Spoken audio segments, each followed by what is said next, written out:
We invite you to pry open your third eye and journey with us through the cosmic rabbit hole as we alchemize esoteric insights in a quest for ultimate truth. So back when I was a teenager at age 15 is when I first learned meditation. And this was back in the 60s, the 1960s, and it was, meditation had not been really heard of in this country to speak of before that, but it became really more well known and popular because people like the Beatles, for younger people that might be listening, that was a band. They honestly, y'all, I have been in groups where I'll say this, everybody know who the Beatles are. Maybe some people didn't raise their hands. So anyway. That's so sad. If you don't know who the Beatles are, stop listening right now. That's right.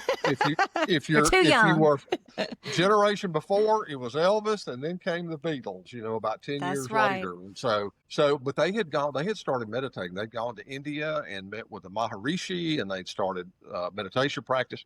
And that really had opened up a lot of people's awareness to doing it. And so I had been interested in it, had some curiosity about it. And then my mother went through a spiritual awakening.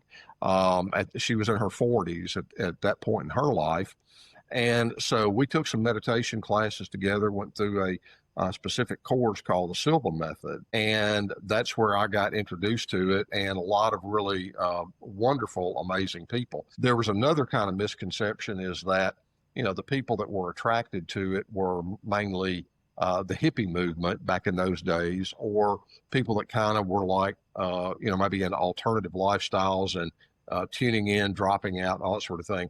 And I can tell you that there were people like that, but there was also a whole lot of very successful mainstream Americans that began to experiment with it and have an introduction to what was going on with meditation. Yeah. The great mystery. What is the great mystery? Things that we can't always explain, but things have happened that maybe have a certain synchronicity to them or have meaning in our life, or things that are clearly obvious to many people, like people who get healed and, all those kind of things like that.